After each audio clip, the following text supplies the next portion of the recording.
Yes, yes. And you can start now. Your time starts now. Okay. So our group consists of three members, Arpita, Zishan, and myself, Aranya. We have named our group Sankalpa, and our broad theme is education in India. Now, Zishan will continue with the challenges about and policy debates in the education sector in India. Thank you, Aranya. So my first point is better training for teachers. For the youth and children to be competent and responsible citizens, we need quality education, and for that we need quality teacher trainings.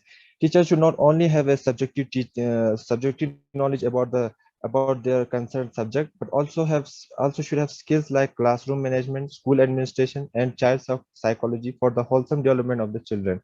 The next point is promoting creative thinking. Rather than just spoon feeding the children with qualitative and factual information, the education institutions and the teachers should shift the focus to enhancing the creativity of the children. The teacher should seek creative responses from the children for problems, and also the institutions should include also focus on subjects like drawing, drama and expression, art, languages, to enhance the creativity of the children. Now, from here on, Arpita will continue on. Thank you. Good afternoon, everyone. I'm Arpita Banerjee. So, one of the other policy debate is of personalized learning. The absorption power of every student cannot be the same, as some students are fast learners while the others may not be so. Schools can start looking for use of artificial intelligence to help the students out and also provide them with adaptive learning platforms. Lastly, the policy debate of acquiring job skills through education. In India, more than 75% of the population is in the working age. Therefore, employment can become a major concern. As students are the essence of the country, it is essential to empower them for the development of the economy. Skill-based education is more effective as it helps students to have a clear objective. It is a blend of opinions, values, and routine to form a solid base for the students. Now, I would like Aranya to take the presentation forward. Next comes the stakeholders that are involved in the sector of education for designing educational policies and also for implementing them. Government, the experts or think tanks who will help the government or work individually, privately, NGOs who will implement them, bureaucracy will implement them, educational institutions, and then who are affected by this policy, students, teachers and professors, and the parents of the students. After this, we will move on to our individual research questions. So I will like Arpita to continue. Right. So my research topic is based on how has privatization changed the education sector. As education is one of the most important services that a state is expected to provide the people, it is something that every democracy is obliged to provide in the most accessible form. The term privatization means that it is a process of allowing certain states' welfare services to be run by non-state or private parties. It is argued that it improves the quality of education and enhances the efficiency of teachers as well as students. The Indian education sector over the past several years has been on a process of privatization of the education sector and decline on the public aspect of it. Around 45% of school enrollment in India is already in private schools. Additionally, when it comes to higher education, private sector has a much more greater presence. Around 45.2% of colleges are private, and above that, 21.2 is based on private aided instructions. In 2018 to 2019, private universities have seen an enrollment increase by 55%. Privatization of Indian education sector has its positive side and negative side. One of the positive impact is that it provides quality education and training. Financially, India is still not the strongest of all, especially when it comes to need of public in the education sector. In such situations, private sector maintain good quality infrastructure and have the different needed equipment, such as laboratories, libraries, computer aids. And one of the negative impact can be high cost of education. Private sector have maintained a hefty fees in accordance to public given in education. The authority might collect different fees in different issues to increase their income. Thank you. And I would like Zishan to continue. Thank you, Arpita.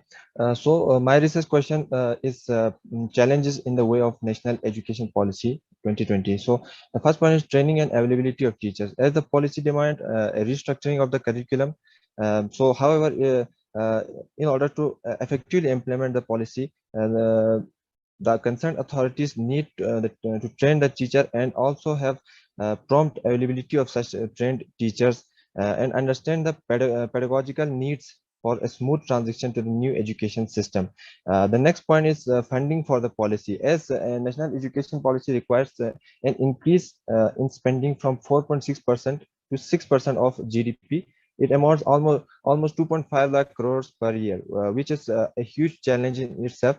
What makes Now coming to the third point, what makes the second point more tricky is that right now, as the country is suffering from this COVID pandemic, so this change from 4.6 to 6% of GDP would be a huge burden on the economy while while the economy is in its worst phase. So this will be a major challenge in the way of this economic in the way of this national education policy. The third point is the fourth point is restructuring assessment. As the boards that conduct the final examination will have to re-evaluate their assessment schemes. For students, and shifting from just rote memorizing to assessment system that have regular and formative and competency assessment system. This transition will have a huge challenge for both schools, the teachers, and all, of course, the students. And coming to the fifth point, a restructuring of the assessment and the curriculum would require identifying appropriate learning content rubrics and setting up new national curriculum frameworks. Thus, the syllabus and the textbook need to be realigned to the new curriculum framework, which will be a huge challenge for the schools, institutions, and also for NCERT. As the national education policy is one of the major change in India in the current century, so and it will have a huge impact on the society. That's why it motivated me to take this topic for my research question. Now I would like to pass on to Aranya for discussing his research question. Thank you so much. Guys, you have crossed the 7 minutes mark. Can you just wrap it up? Okay. So my research question is about the current education system is in India. Is it education for living, or is it education for life? So as we come to this, the motivation behind this is that after almost 17 years of formal education, I and my friends are realizing that we don't have enough job skills. We are not enough career ready. We are not enough equipped to face challenges in our jobs. And so it's not definitely education for living, and it's not education for life also, because it does not help us build our character and does not make us ready to handle adversities in life. So we need to an inclusive education policy which addresses both the issues and makes education both for living and for life. And for that, we have to follow Swami Vivekananda's steps, because who can explain education better than Swami Vivekananda? So the way out. How is the way out? We can introduce special skill development courses in the core curriculum for job enhancing job skills. We can introduce music, dance, debating, and sports as a significant part of the school curriculum, and also moral and spiritual studies, and this will help to build the character. And also a little bit of economics, humanities, and business studies in the school syllabus, because that is absolutely not there. So that's all we wanted to say. Thanks a lot. All right. Thank you, Arpita, Zisha.